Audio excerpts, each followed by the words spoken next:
Hola, ¿qué tal? Buenas tardes, bienvenidos a Matices. Esta semana ha sido de programas muy interesantes. El martes anterior tuvimos un programa con Cristiana Figueres, un programa que fue muy interesante, que nos han solicitado de hecho varias veces. Ayer hicimos el reprise y creo que mañana en el espacio de Especiales Monumental, que es de 11 a 11 y media, pasaremos un resumen, un extracto de esa entrevista a doña Cristiana Figueres, que bueno, dichosamente fue posterior a su renuncia, y digo dichosamente porque entonces pudimos preguntarle cosas que no le habríamos podido preguntar si fuera candidata a la Secretaría General de la Organización de Naciones Unidas, o si hubiéramos podido preguntarle, pero no hubiera podido responder, porque estratégicamente hubiera tenido las de perder doña Cristiana. El miércoles tuvimos a Vladimir de la Cruz hablándonos de todo el proceso de independencia de Centroamérica, un programa muy interesante también. Y hoy viernes dividiremos el programa en dos. La entrevista de fondo es con doña Montserrat Solano, la defensora de los habitantes, hablando de diversos temas que están en la picota y que tienen que ver con derechos de los habitantes. Y la última parte, los últimos 15 minutos, será para los compañeros de Bene Vital, que hoy les darán asesoría sobre pensiones. Así es que voy a saludar a una de las invitadas más frecuentes en estos micrófonos, doña Montserrat Solano. ¿Cómo le va? Bienvenida. Bueno, no sabía eso, que era de las más frecuentes. Está en el VIP. Bueno, muy buenas tardes ya, Randall, y un saludo a todos quienes nos escuchan, y muchas gracias entonces por tenernos nuevamente en el programa. Es que la Defensoría ve una cantidad de casos impresionantes y de temas principalmente, no solo de casos, sino de temas, abarca mucho. Sí, efectivamente, yo cambio de tema y de disco cada 15 minutos, pero dicen que la Defensoría, o hay una persona que me dijo que la Defensoría es un muy buen lugar para encontrar un radar de la realidad nacional, y yo creo que sí. De hecho, yo la invité para hablar hoy sobre el informe de Costa Rica sobre derechos económicos, sociales y culturales, pero en las últimas horas han surgido varias cosas, entonces vamos a hacer un mix de temas, que quede dicha que doña Montserrat viene lista para hacer ese mix. Vamos a empezar hoy me alertó muchísimo una nota del diario La Nación, donde ellos denuncian que cierta ligereza del Patronato Nacional de la Infancia a la hora de darle cobertura a los menores de edad que vienen con el grupo de inmigrantes que están varados en frontera norte. Pero antes de entrar a la nota, quiero preguntarle algo que no está en la nota y que tengo entendido, pero usted me lo confirma. Tengo entendido que el patronato le envió una consulta a la Procuraduría General en su papel de abogado del Estado para determinar si tenía las mismas obligaciones de atender a los menores de las poblaciones inmigrantes, en particular esa población aquí en Costa Rica. Doña Montserrat, ¿usted sabe si es cierto? No conozco los detalles, sé que hubo una consulta a la Procuraduría por parte del PANI, porque y esto no cometo ninguna infidencia, yo creo que lo conocemos muchas de las instituciones, y el PANI ha estado preocupado hasta dónde llega su mandato para sostener el albergue de Buenos Aires. Ya los puntos finos de la consulta a la Procuraduría no lo sabría. La Defensoría de los Habitantes lo que plantea es que al final de cuentas, sí, el PANI es el principal llamado a velar por el bienestar de todos los niños y las niñas que se encuentren en lo que dicen los tratados internacionales es bajo la jurisdicción del Estado. Normalmente esto dice, sobre el territorio nacional, y precisamente el PANI es el llamado a proteger a nuestra niñez, y en ese caso también el Código de la Niñez y la Adolescencia es importante, pero aquí habría que esperar la respuesta de la Procuraduría. Bueno, vamos a ver qué responde la Procuraduría. Lo cierto es que, ¿cuál es la condición en la que están los niños? Un día estos vi una foto que tomaron ustedes en la Defensoría, y créame que me costó adivinar si era una foto de Somalia, Eritrea, o si estábamos en la frontera norte del país. Las condiciones en el parqueo del DUS no son definitivamente para nada aptas para que allá estén niños y niñas.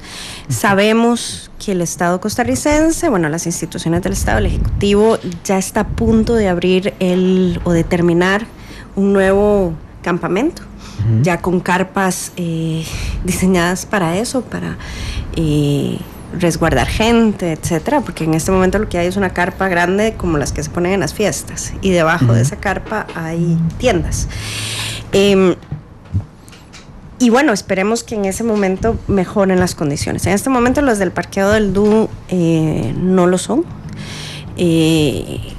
Los niños y las niñas están en un ambiente en un lugar bastante oscuro, particularmente por las noches.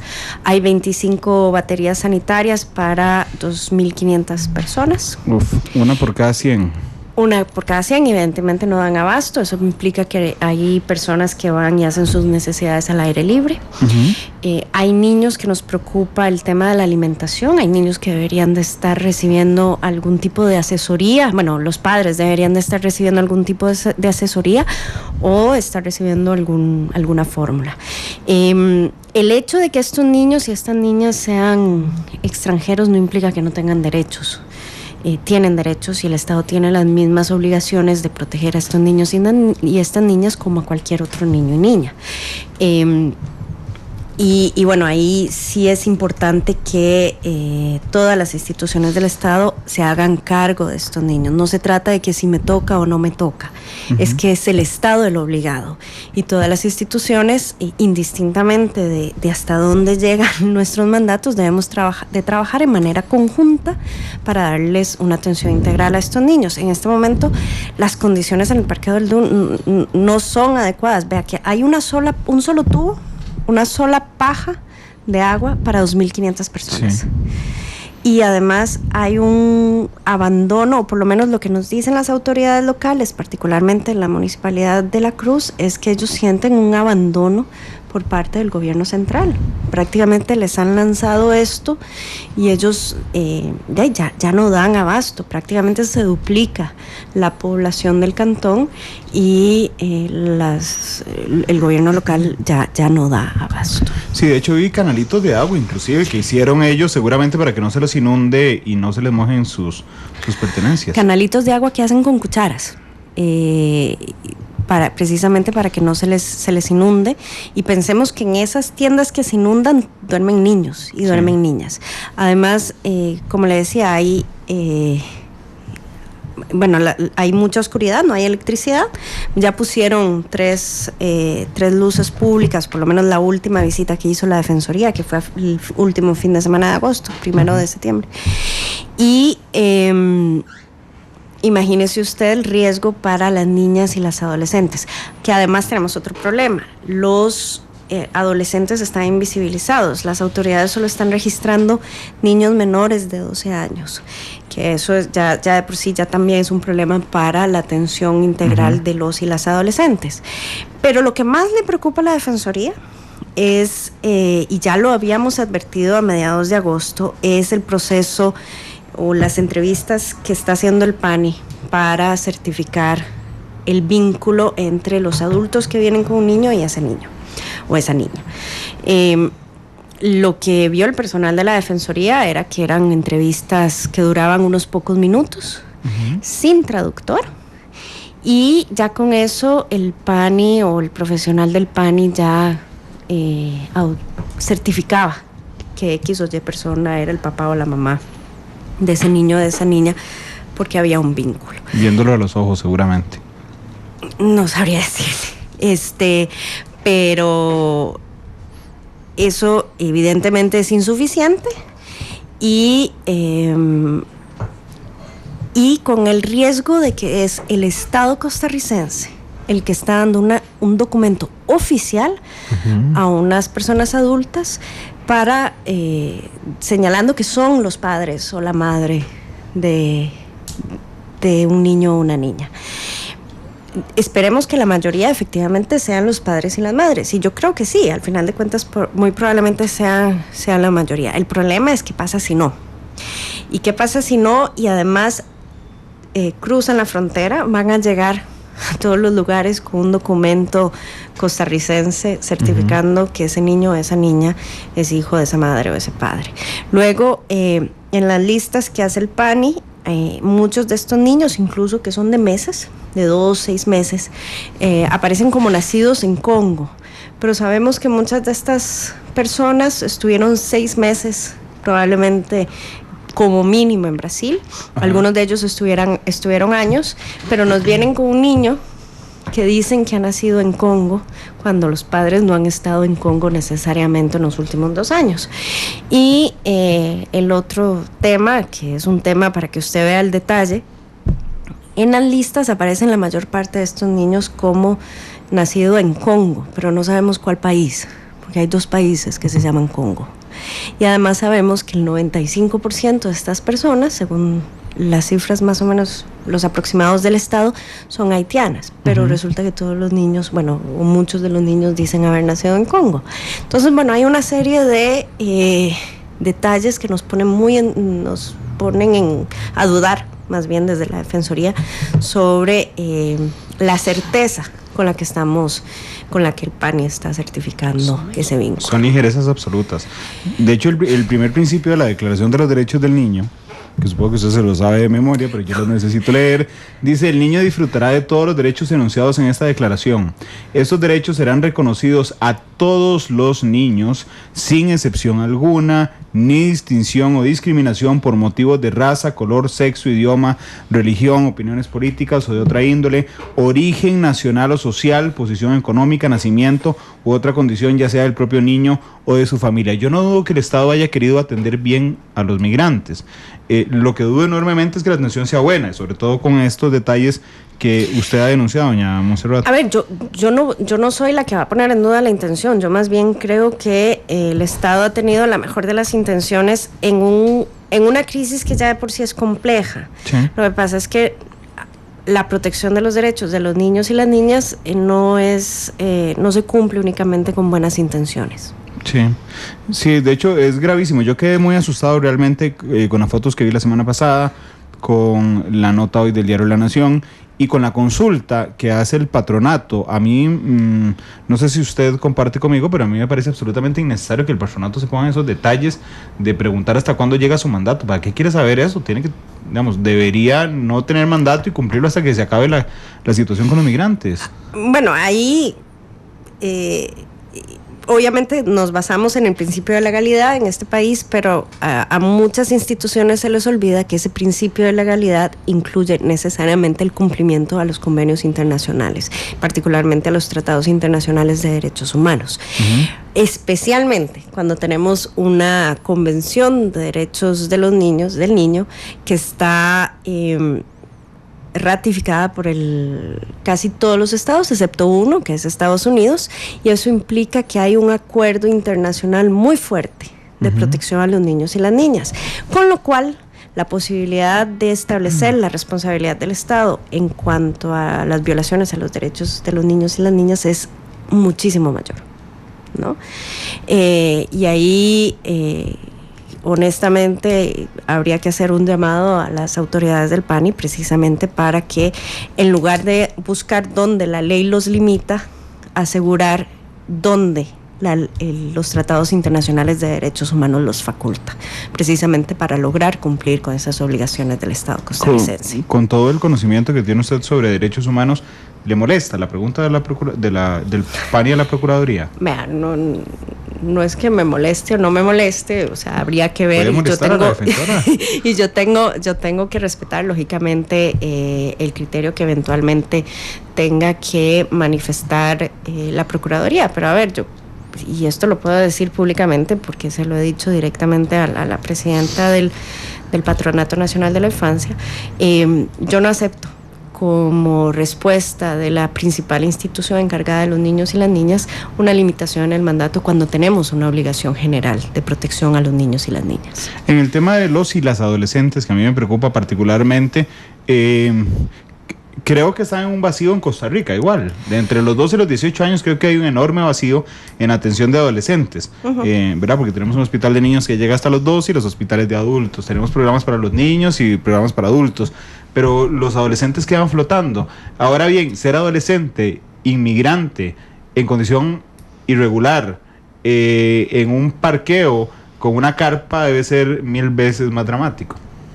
Por supuesto, y si es una adolescente, todavía más, porque su vulnerabilidad es todavía mayor. Por eso nuestra insistencia al Estado costarricense de que procure que las primeras personas que pasen a este nuevo campo sean familias y adolescentes ya sea acompañados o no, pero tienen que ser la prioridad.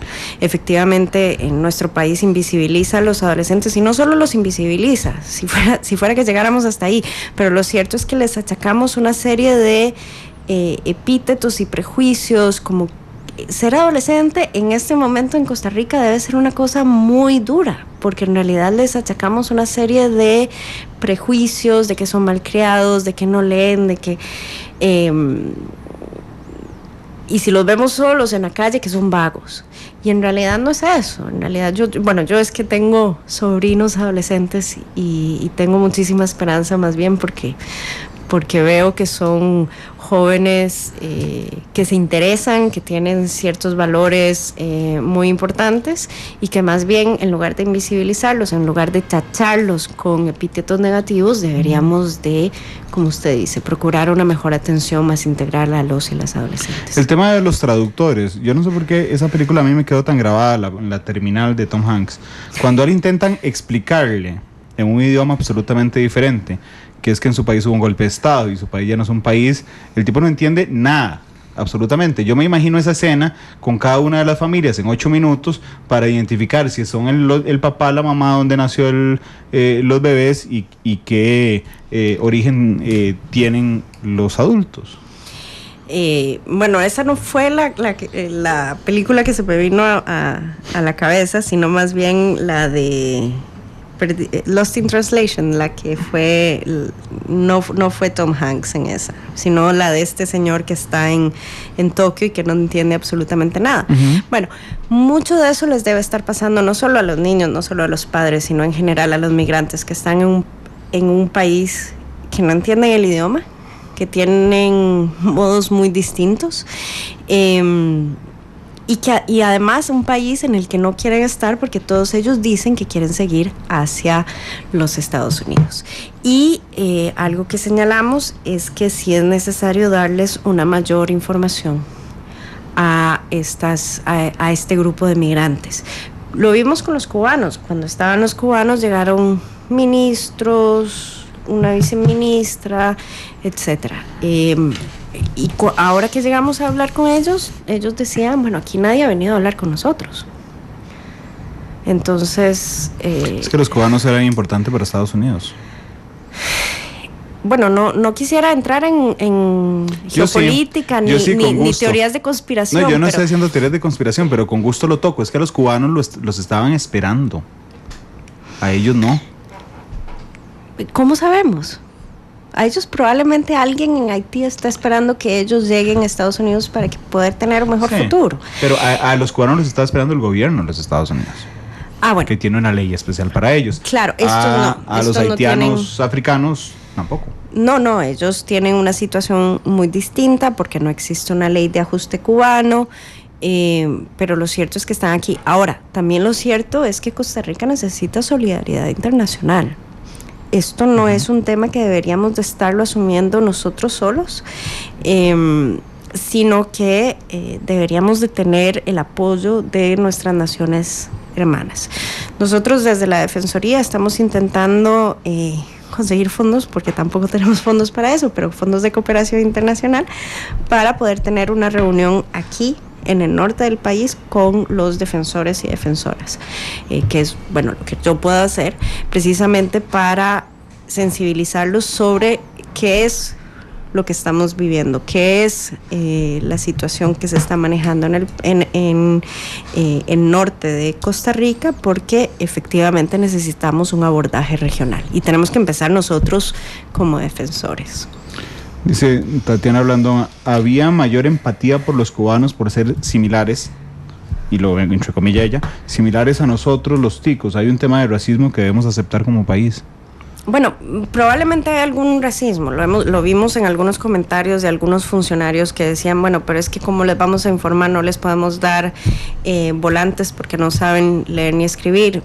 eso no es tan cierto, porque ellos manejan sus celulares. Por supuesto, son analfabetos en español, porque no hablan el idioma, pero no lo son en francés.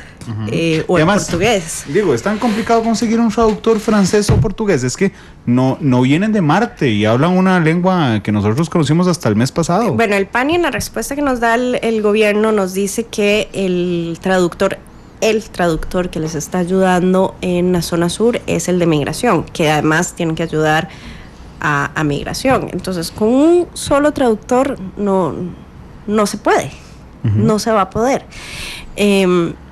Así que ahí sí hace falta un poquito más de voluntad para contratar traductores y traductoras que puedan atender.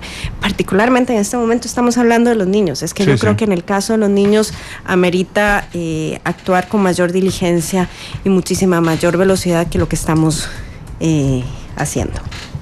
De hecho, la respuesta hoy del ministro de Comunicación fue relativamente fuerte en el diario La Nación. Igual nos pondremos detrás del tema, y si a veces el ministro de Comunicación, cuando le interesa algún contenido de Noticia Monumental o de Matices, me manda un mensaje de texto. Así es que, don Mauricio, si necesita aclarar algo sobre la posición del gobierno, usted tiene mis números, así es que puede comunicarse conmigo. Debe estar en la inauguración del Reventazón, de la planta hidroeléctrica. Pero ahí entra la señal, yo estuve hace poco. Ahí entra la señal celular. Bueno. ¿Y entra bien? ¿Sí? Sí, hoy transmitieron en vivo la inauguración del Reventazón. Significa que hay buen internet. Son las 2:27. Quiero hablarle de otro tema particular. Yo siempre le meto goles a la defensora cuando viene. El proyecto de la DIS. Uy, sí. De convertir la DIS en DIEN, que está en Asamblea Legislativa, que plantea varias cosas. Vamos a ver, según su proponente, que es don Mariano Figueres, plantea arreglar, digamos, algunas situaciones. Entonces, por ejemplo, que después de 20 años los expedientes de la DIS sean públicos, lo que al revés significa que durante los primeros 20 años sean secretos, que en ese momento no está regularizado en ninguna ley.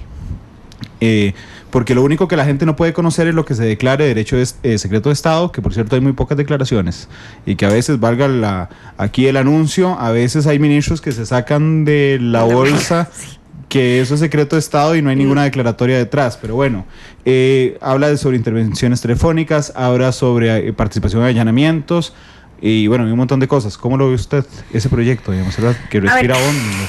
La Defensoría sí ha planteado una protesta bastante fuerte, porque el proyecto de la DIS nos incluye como Defensoría en una comisión de fiscalización. Una comisión de fiscalización que se reúne una vez al año, revisar un informe que va a dar el director o la directora de la DIS, que por cierto nunca ha habido una mujer, ¿verdad? No. El director de la DIS. Y honestamente, desde la Defensoría, en primer lugar, nosotros no deberíamos de estar en tal comisión, porque es una comisión del Ejecutivo, es una comisión de control interno, y nosotros somos del Legislativo, o sea, ya ahí hay un problema de división de poderes. ¿Cómo nosotros vamos a ejercer fiscalización desde fuera si ya estaríamos participando en una fiscalización interna, con lo cual afecta la independencia de la Defensoría? Además, ninguna Defensoría en el mundo vigila o forma parte de este tipo de comisiones, en primer lugar porque es tan serio el asunto de restricción a los derechos de las personas que eso debería estar muy supervisado por un juez o por una persona con alguna especialidad. En la Defensoría, pero no tenemos especialistas en inteligencia. Además, para hacer alguna de estas fiscalizaciones se necesitaría alguna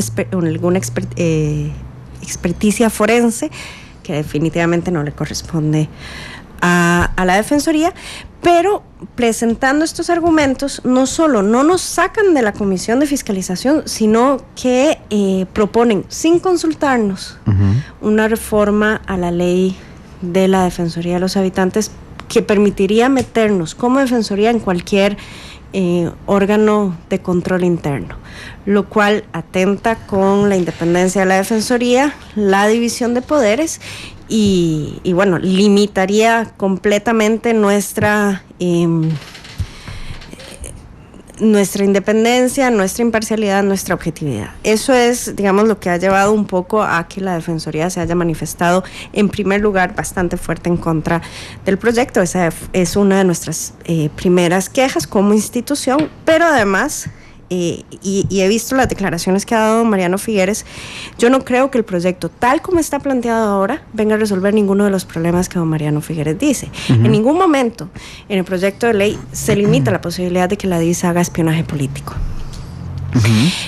Además, el proyecto de ley de la DIEN lo que hace es permitir las interceptaciones telefónicas, diciendo que no le vamos a llamar interceptaciones telefónicas. Eso es como decir, usted tiene un pato que camina como pato, tiene pico de pato, hace como pato, pero no le vamos a decir pato. Pero es un pato, al final de cuentas, para todos los efectos.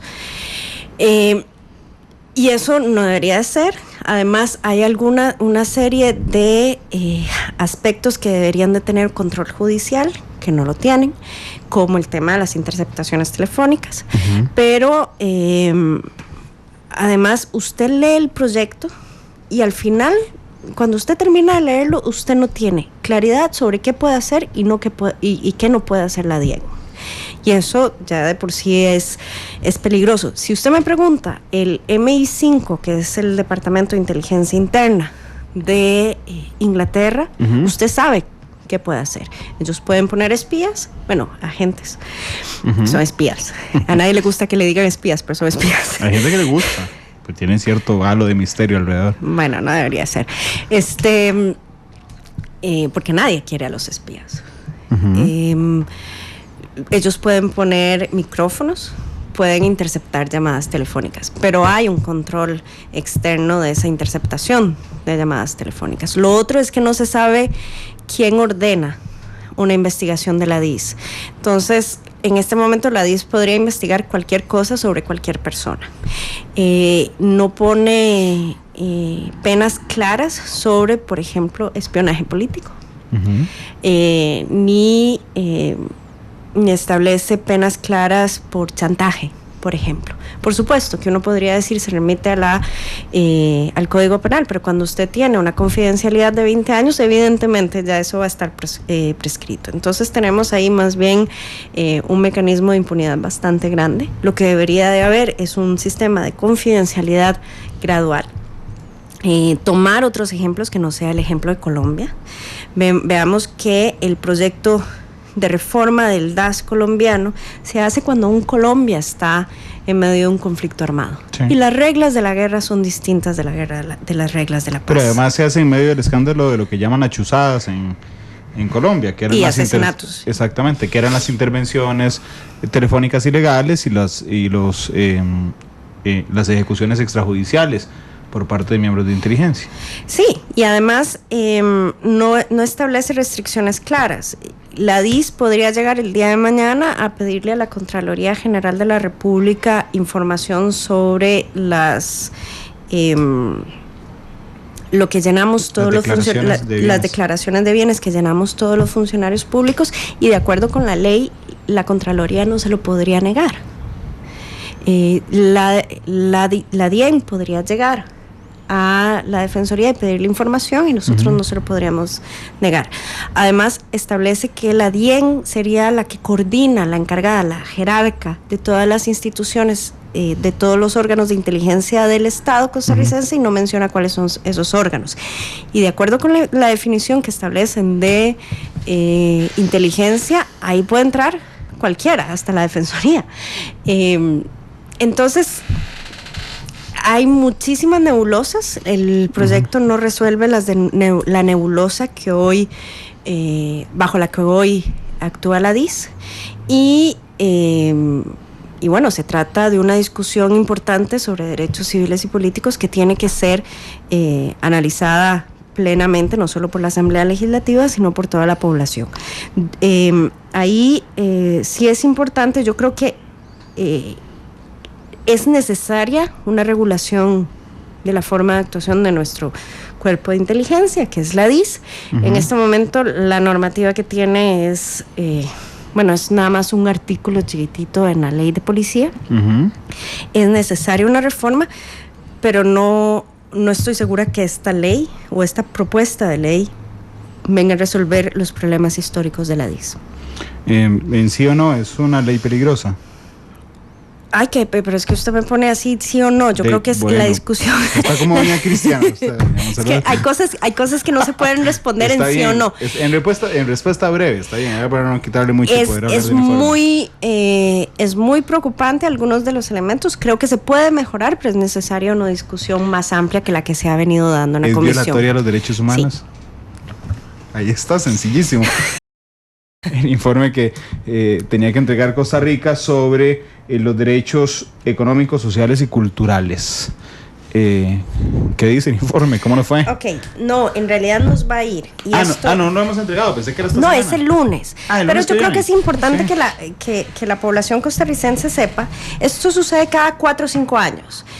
Y, ojo, no es un juicio, es un examen al país sobre cómo está el país en materia de derechos económicos, sociales y culturales, es decir, derecho a la salud, a la educación, al trabajo, a la seguridad social, etcétera. Y ¿por qué es importante? Bueno, porque es un diálogo del Estado costarricense con expertos de Naciones Unidas sobre la situación del país. Ese diálogo lo que debe buscar es precisamente procurar una mejora en el goce de derechos de todos los y las costarricenses. Por eso es importantísimo que los y las costarricenses lo conozcan, pero lamentablemente muchos no lo conocen. La mayoría. Y esa es una de nuestras principales críticas a la Cancillería en relación con cómo se dan estos procesos. Estos procesos deberían de ser de gran debate público, deberían de convocar a una gran participación de la sociedad civil, deberían de darse foros para conocer el informe que el Estado costarricense presentó en abril del 2015. Pero lamentablemente no es así. Entonces, más bien yo creo que es el primer espacio en el que tenemos la posibilidad de conversar sobre este informe. Ahora, ¿cómo es el proceso? Bueno, Costa Rica presenta un informe, lo tiene que presentar por mandato de obligación establecida en el Pacto de Derechos Económicos, Sociales y Culturales. Presenta el informe, el Comité de Derechos Económicos, Sociales y Culturales hace una serie de preguntas al Estado costarricense. El comité le da una posibilidad a la sociedad civil de intervenir, a la Defensoría de los Habitantes también, como ente independiente del Estado que vela por el tema de derechos humanos, y también, finalmente al Estado.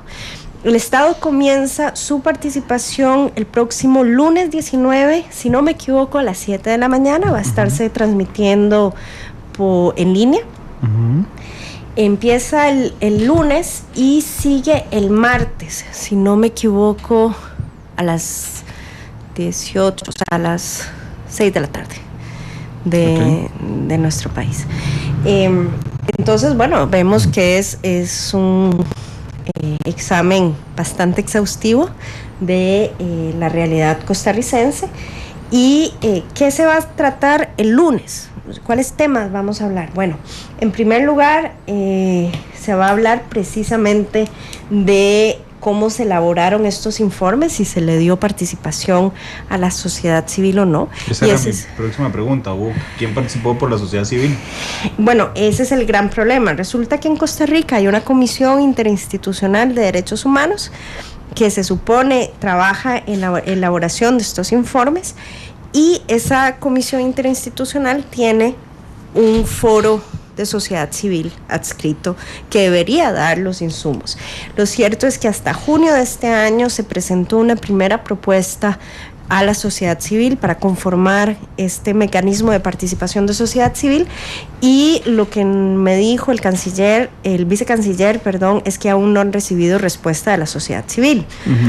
Lo cierto es que este informe no ha tenido mayor participación por parte de sociedad civil, y su difusión ha sido muy, muy limitada.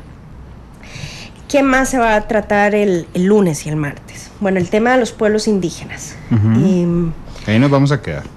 Particularmente, pregunta el comité, estas son las preguntas que nos va a hacer el comité, o lo que el comité plantea como temas que le gustaría que el Estado costarricense trate durante su exposición. La ley de desarrollo autónomo de los pueblos indígenas. Esa ley lleva 22 años en la corriente legislativa. Es decir, ahí tenemos un serio problema. Luego, el tema de la consulta indígena, que ahí sí le comento, el gobierno está ya comenzando el proceso de elaboración de un protocolo para consulta. De hecho, yo estuve hace 15 días en el Totelire, hasta me quedé a dormir allá, precisamente observando el taller previo a hacer esta consulta de la consulta a los indígenas. Y ya se está comenzando. Yo creo que, para mi gusto, han comenzado muy tarde. Bueno, en realidad llevamos un rezago de décadas en ese tema, pero bueno, finalmente se está comenzando, y eso es importantísimo. Otro tema... Bueno, en ese nos vamos a quedar con todo y preguntas adelantadas, porque aunque ha avanzado, es como que venga una pregunta en el examen de estudios sociales de bachillerato y uno ponga, lo estoy estudiando, después le respondo al profesor, porque efectivamente hay avances, pero bueno, yo creo que en ese nos vamos a quedar, en ese examen, el de pueblos indígenas. ¿Cuál es el otro punto? Bueno, no, en realidad hay un montón de puntos, pero otro tema importante es el tema de política fiscal. Sí. Y hasta dónde las reformas fiscales aseguran el cumplimiento de los derechos humanos, y esto es algo que yo he planteado a la Asamblea Legislativa y también a Hacienda en unas cartas que enviamos casi que religiosamente cada vez que se inicia la discusión sobre el presupuesto, y es que no se deben olvidar los señores diputados ni el ministro de Hacienda que la idea de la política fiscal es precisamente asegurar la acción del Estado, y la acción del Estado tiene como objetivo final el cumplimiento de derechos, y que la política fiscal no puede poner sobre los hombros de los más débiles el peso de la solución del déficit fiscal. Y en ese sentido, el tema de toda la discusión de política fiscal es necesariamente una discusión de derechos humanos. Pero aún así, el miércoles la Sala Constitucional le dice al Estado costarricense, al gobierno particularmente, tiene que girarle el 8% para educación, que dice la Constitución política. Sí. ¿Verdad? Se lo dice en plena discusión del presupuesto. Tal vez los señores magistrados son muy astutos al escoger el timing de votar las acciones, cosa que es muy interesante. Pero el presidente ayer dice, vamos a intentarlo, pero no sé si lo voy a lograr. Pero el presidente también dijo algo, y es muy cierto, y usted sabe que yo no todos los días le doy la razón. No, por favor, grabemos a doña Monserrat. Y es que nuestro país quiere estándares de la OCDE con impuestos de país tercermundista. Y eso no se puede sostener.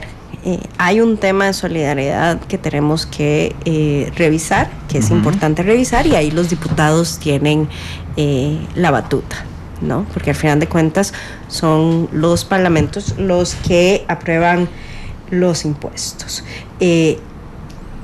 También es importante decir y reconocer que nuestro Estado destina el 17% del Producto Interno Bruto a política social. El tema, y esto lo vimos en el informe de la Defensoría, tenemos una política, por ejemplo, de pobreza, que permite la contención de la pobreza, pero no necesariamente la disminución de la pobreza. Hay esfuerzos que se están haciendo importantes, como Puente al Desarrollo, que de alguna manera articula para algunas familias los distintos programas sociales o de apoyo a esas familias. Sin embargo, ¿cómo hacer para que Puente al Desarrollo en verdad sea la forma de actuación del combate a la pobreza en general? Luego, el otro tema es que no hay un ente rector de la política de pobreza, y no es el IMAS. El IMAS tiene un mandato en relación con la pobreza extrema, pero no la pobreza en general. Y en realidad, al final de cuentas, el tema de combate a la pobreza tiene que ser una política de Estado, de todas las instituciones, pero sí nos falta un ente rector que permita coordinar las acciones de todas las instituciones. En ese también nos vamos a quedar. ¿Usted qué opina? Bueno, es que si los del comité nos comparan con otros países, bueno, no necesariamente. Yo creo que en muchos temas estamos mejor. Ahora, a Costa Rica se le va a plantear si asegura que estemos mejor todos los años. Y ahí yo creo que pueden hacer un señalamiento importante. Así es, de hecho, este gobierno, y vamos a seguir reconociéndole la labor a este gobierno ha aumentado en el último año el dinero o el gasto que va destinado a programas sociales, y eso también quedó señalado en el informe que hace 15 días presentó la Contraloría General sobre el estado financiero del país, y ahí se reconoce, digamos, que este gobierno en temas de déficit fiscal es el que ha aumentado la recaudación, ha disminuido el gasto, pero además en temas sociales ha aumentado el gasto de manera importante. Lo que pasa es que no se ven resultados en los índices de medición. Bueno, ahí hay un tema clave, y es el tema de la gestión del Estado. Sí tenemos que ser eficientes, pero también tenemos que ser eficaces. Y la ciudadanía reclama esa eficacia. Costa Rica tiene, y esto lo dijo don Antonio Álvarez de Santi el lunes pasado en la presentación del índice de transparencia de la Defensoría, tenemos que pasar de la presupuestación por partidas a una presupuestación por programas y una gestión por resultados. Si usted le pregunta a las instituciones cómo presupuestan o para qué, le doy una anécdota. Las instituciones presentan su presupuesto a Hacienda, la mayor parte, no todas, pero la mayor parte por ahí de mayo, junio, ¿no? Pero comienzan a hacer su plan estratégico para el año siguiente en el segundo semestre, es decir, que piden la plata pero no saben qué van a hacer con la plata. Y eso tiene que revertirse. Y aquí yo creo que es importante la propuesta de la Contraloría General de la República de pasar a presupuestos plurianuales. Sí, de hecho, es interesante, casi nadie lo ve. El Plan Nacional de Desarrollo, por ejemplo, es donde deberían estar plasmadas esas metas cuantificadas para que los costarricenses podamos ir controlando efectivamente si hemos sido no solo eficientes, sino eficaces. Pero, por ejemplo, en las tres metas, en los tres pilares que planteó este gobierno en el Plan Nacional de Desarrollo, el informe de la Contraloría dice que el 85% avanza, ¿verdad? Que habría que revisar las metas, a ver si las metas están bien planteadas, y que el 15% tiene atrasos urgentes, pues están en peligro urgente de incumplimiento. Bueno, habría que ver también cuáles son ese 15% de metas, porque es probable que sean las metas más vulnerables, digamos, o las que se generen efectos sobre las poblaciones más vulnerables de nuestro país. Exactamente. Pero de nuevo, precisamente esa conciencia de que tenemos ciertas metas que tenemos que cumplir es algo que no está metido en el ADN de la función pública costarricense. Yo es que venía de un sistema en el que trabajábamos por objetivos y por resultados. Sí. Y a mí me da comezón cuando una semana no logro algo, ¿no? Pero eso hay que meterlo en el ADN institucional. Ojalá que toda la institucionalidad costarricense le dé un gran ataque de alergia cuando no pueda lograr alguna semana. Ojalá, y todos vendiendo antialérgicos a montones en las farmacias del país, pero bueno. El otro tema es el tema de la discriminación. Aquí el comité, nosotros le informamos al comité que en septiembre del año pasado la Defensoría presentó un anteproyecto a la Comisión de Derechos Humanos de una ley marco contra la discriminación. Ese proyecto en este momento se está discutiendo en la Comisión de Derechos Humanos. Tenemos que hacer algunos ajustes que nos han pedido los diputados y las diputadas y el diputado que conforman la comisión, pero esperamos tenerlo en los próximos 15 días completamente listo para que ya ojalá la comisión pueda apadrinar el proyecto y pueda ingresar a la corriente legislativa. Nos consultan además sobre la política nacional contra el racismo y la discriminación racial. Hay una. Lo que pasa es que también hay un plan que hizo el comisionado presidencial para afrodescendientes, y no sabemos muy bien, no se entiende muy bien cómo se relacionan los dos. Y además esta política le corresponde vigilarla a la Comisión Interinstitucional de Derechos Humanos, que tampoco ahí se ha movido, no se ha movido mucho. Luego nos preguntan sobre el SIDA. Nosotros tenemos, como país tenemos una un proyecto de ley nuevo sobre el SIDA, pero que no sabemos muy bien por dónde está. Sabemos que no está dentro de las prioridades del Congreso en este momento. Nos preguntan sobre el tema de igualdad de género, el tema del salario también, de la diferencia salarial entre hombres y mujeres. El comité también pregunta por el programa, vea qué detallado, por el programa Empléate, y cómo las políticas de empleo atacan el tema de la discriminación. Nosotros solicitamos información al Ministerio de Trabajo sobre políticas de empleo para población afrodescendiente, que es una de las poblaciones que sufre de desempleo. Y lo cierto es que ni siquiera llevamos estadísticas por población, o por lo menos no hay políticas destinadas a las distintas poblaciones que sufren de mayor desempleo. Nos preguntan sobre los derechos sindicales, sobre la reforma procesal laboral, sobre el Código de Trabajo, el derecho a la seguridad social. Recordemos que la obligación del país es asegurar la universalización de la seguridad social. Y aquí sí la Defensoría está preocupada por algunas interpretaciones de la Caja que más bien tienden a restringir el acceso de las personas a la seguridad social. No en el caso de la población LGBT, no en el caso de las muchachas que trabajan en las casas, las empleadas domésticas. Sí, las trabajadoras domésticas. Pero sí, el tema de la seguridad social es un tema que nos preocupa porque cada vez vemos más casos de interpretaciones restrictivas de oficinas de aseguramiento de la Caja.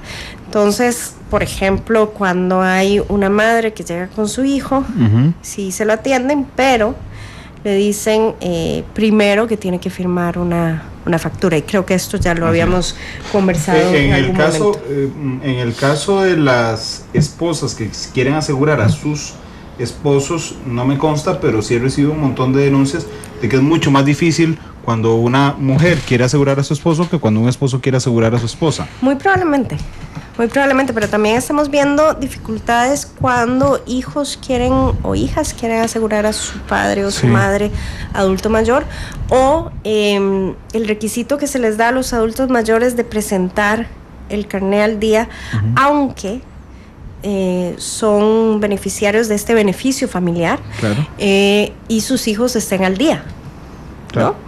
En esos casos, si ellos tienen el carné vencido pero sus hijos están al día, no se les atiende. Y en realidad ahí la Caja no pierde nada atendiendo a las personas adultas mayores. Y además tienen un sistema interesante, porque yo siempre que voy a la Caja veo que no paran de estar en la computadora, y yo digo, ese es un super sistema, porque usted llega con el carnet realmente, doña Montserrat, y debe tener toda la información de la vida ahí uno. Bueno, no, mentira, están súper atrasados en el tema del expediente digital único, según también la Contraloría. Bueno, no, parece que sí, pero hay algunos lugares donde sí han avanzado, en la OCE menos, y sí, la verdad, de 2 años para acá, por lo menos cuando yo comencé y que hicimos un análisis que se publicó el año pasado en el informe de la Defensoría, estaban peor que ahora. Ahora han avanzado, en realidad sí han hecho pasos importantes, y yo creo que es importante reconocer ese tipo de cosas. El tema de la protección de los niños en relación con el trabajo, el tema de también la deserción escolar, es un tema que van a tratar probablemente mañana en el informe. El derecho a un nivel de vida adecuado, el comité se está centrando muchísimo en poblaciones con alto nivel de vulnerabilidad, por ejemplo, indígenas, afrodescendientes, grupos marginados y desfavorecidos, refugiados, solicitantes de asilo, y ver cómo el Estado está asegurando los derechos de esas poblaciones. Y el tema del derecho al agua es algo que nos va a tocar justificar mañana. La Defensoría ahí sí tiene varias denuncias. Sabemos que la IA tiene algunos proyectos, sin embargo sí falta una mayor transparencia, apertura, participación con las comunidades sobre estos proyectos. Nos preguntan sobre las medidas del Estado para combatir la obesidad, las garantías a los derechos sexuales y reproductivos. Ahí finalmente podemos decir que ya el Estado comenzó el cumplimiento de la sentencia de la Corte Interamericana por fecundación in vitro. Por primera vez. Sí.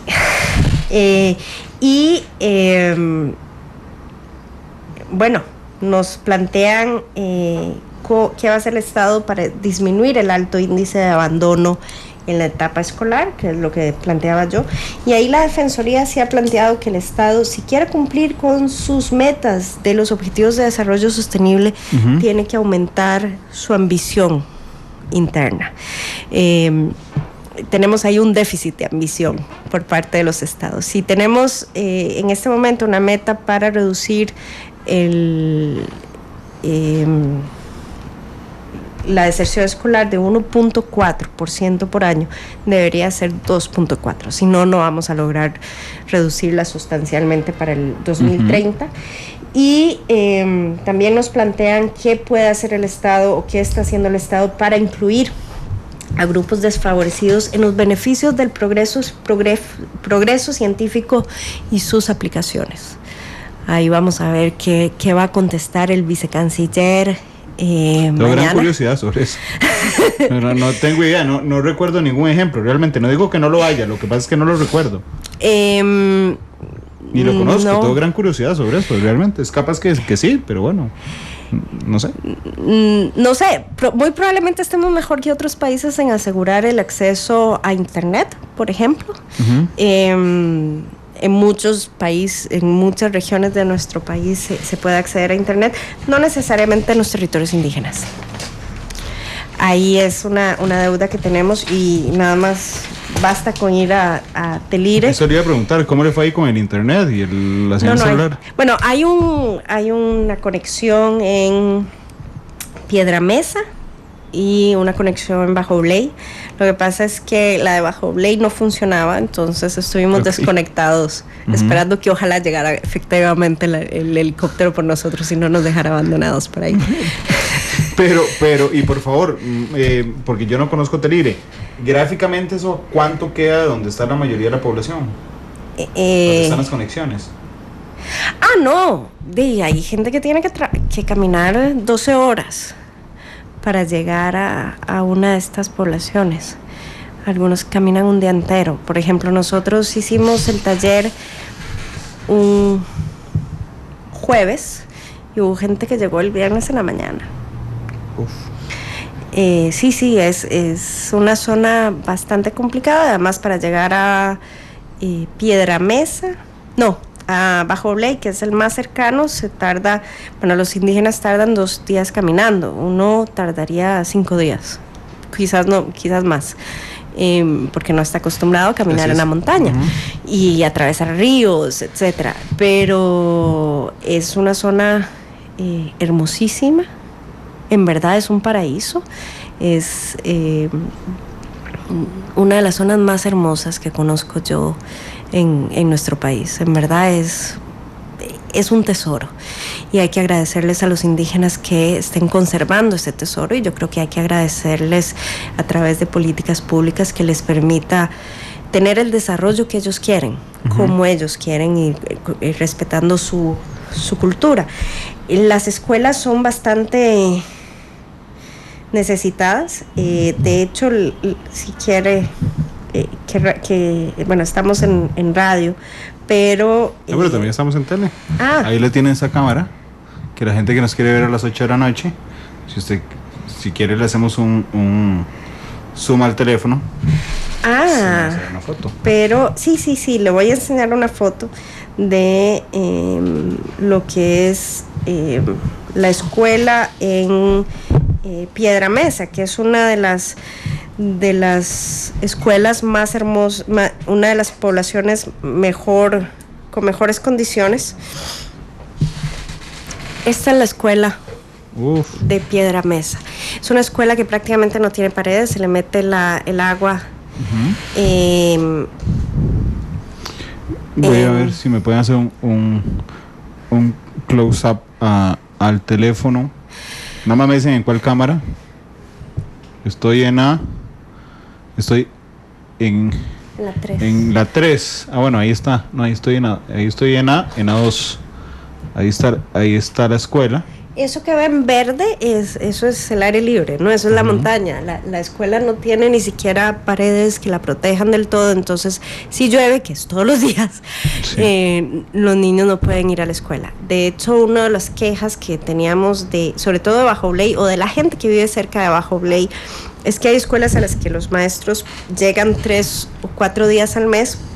Muchas veces no porque ellos quieren, sino porque después tienen que salir a la dirección regional de educación, hacer algún trámite o presentar algunos documentos y bueno, siempre ese es el problema, que tenemos políticas dictadas para todo el Estado costarricense y no entendemos las diferencias que hay muchas veces en la zona rural. Sobre el respeto a su manera de ver el mundo, en el sistema educativo, ¿pudo determinar algo? Es decir, ¿se le respetan sus creencias, su idioma? Costa Rica tiene el subsistema de educación indígena.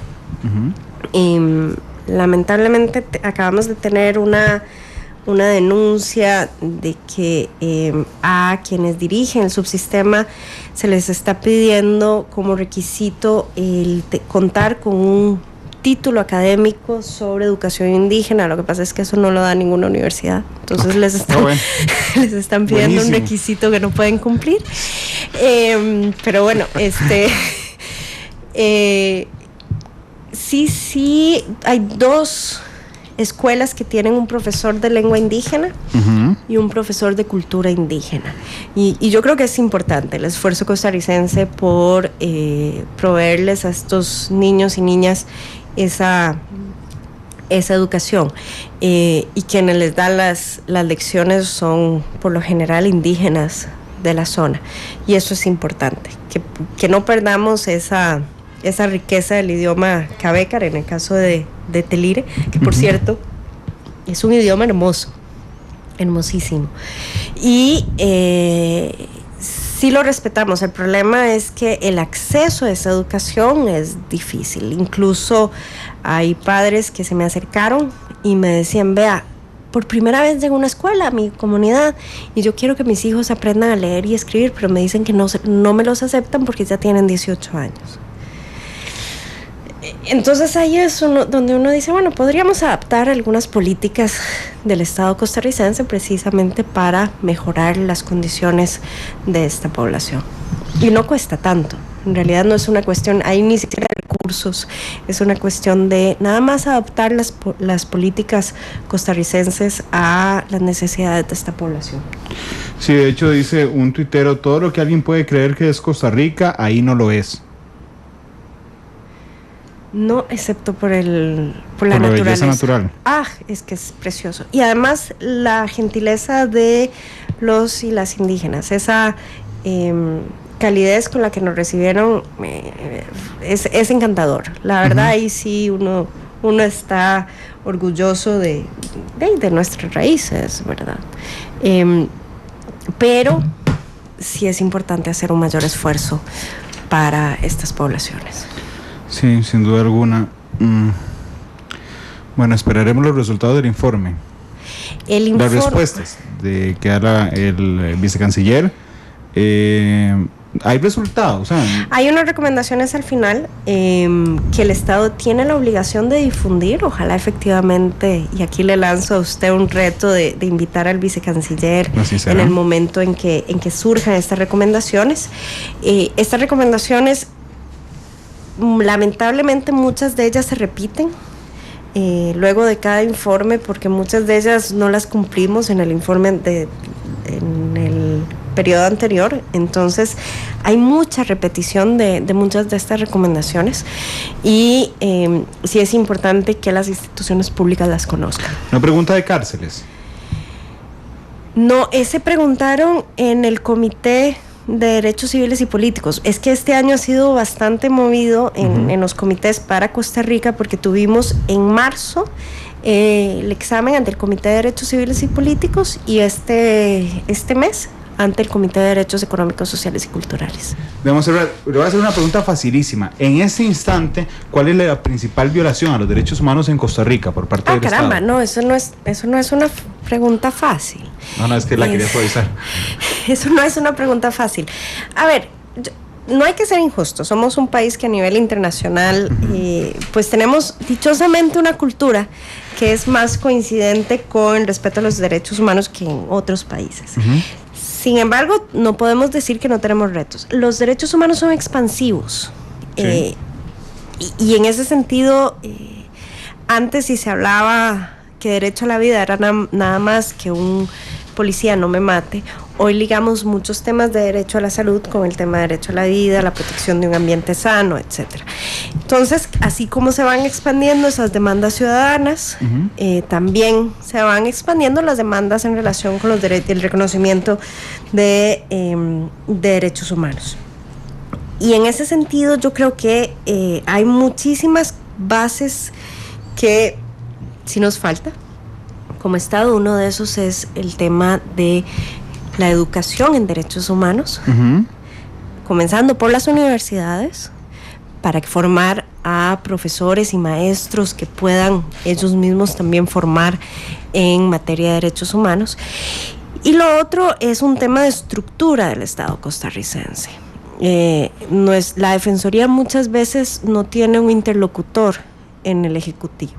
Si bien en este momento la segunda vicepresidencia asume muchos de los temas de derechos humanos, en realidad no hay una oficina que tenga todo el personal y la capacidad por estar velando que las políticas públicas sean coincidentes con las obligaciones del Estado en materia de derechos humanos. Pero esto lo hace la vicepresidencia porque es Ana Elena Chacón.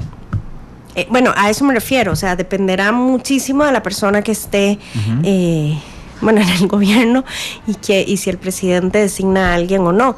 En otros países, por ejemplo en Argentina, el Ministerio de Justicia se llama Ministerio de Justicia y Derechos Humanos, desde hace como unos 10 años más o menos. Precisamente le dieron esa posibilidad. Porque la Defensoría de los Habitantes es un órgano de control. Nosotros no podemos hacer política pública, podemos hacer recomendaciones y apuntar a aquellos elementos de una política pública que no correspondan a las obligaciones del Estado en materia de derechos humanos. Pero esas recomendaciones alguien las tiene que ejecutar en la política pública, y nuestro país no tiene esa figura. En Colombia, por ejemplo, lo que se designó es un comisionado presidencial para los derechos humanos, que es una persona que depende directamente del presidente de la República, y esa es la persona que tiene una oficina que vela por el cumplimiento de las obligaciones del Estado en materia de derechos humanos. Y ahí también Brasil tiene una Secretaría de Derechos Humanos.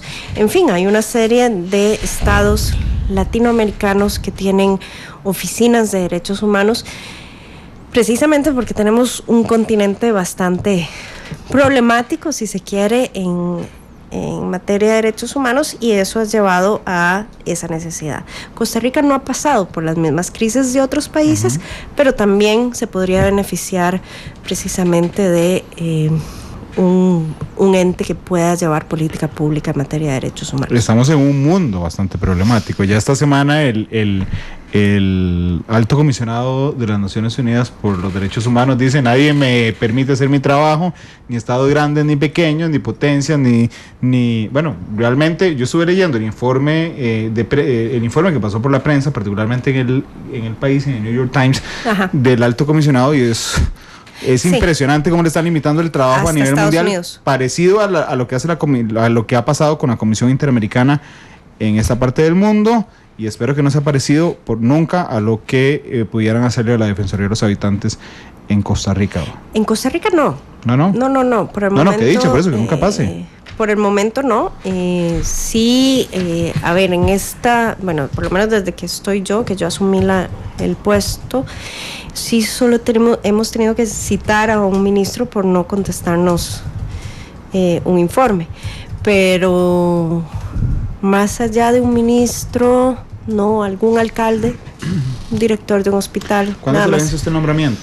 2 años. En 2 años. El 22 cumplo 2 años de estar en la Defensoría de los Habitantes. Es un poco temprano para preguntarle.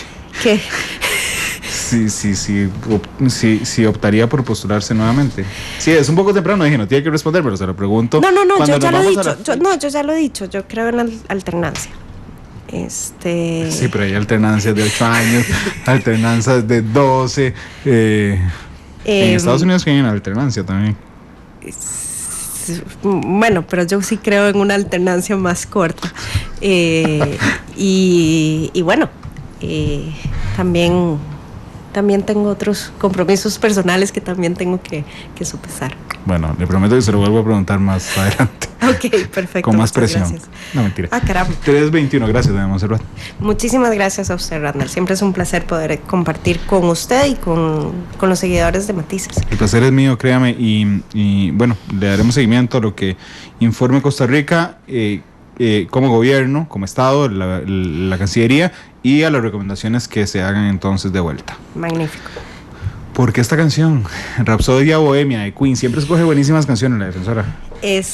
Bueno, a mí me gusta el rock y yo sabía que me iban a pedir una canción, entonces sí. Me di a la tarea de ver cuáles habían sido de las mejores canciones del siglo XX, porque bueno, yo soy del siglo pasado. Y estaba esta entre la lista y me fascina, me encanta. Sí, es preciosa. Así que la elección es personal. No hay mayor, simple y sencillamente es porque me gusta mucho. Ópera y rock fundidos en una sola balada bohemia, Rapsodia Bohemia de Queen. 3:22, feliz tarde, nos escuchamos el lunes. Estará aquí en Matices el lunes el ministro de Seguridad Pública, Gustavo Mata, hablando sobre el faltante de policías y las 100 horas que tiene don Otto Guevara acumuladas para exponer sobre cómo bloquear este proyecto. 3:22, feliz tarde. Is this the real life? Is this just fantasy?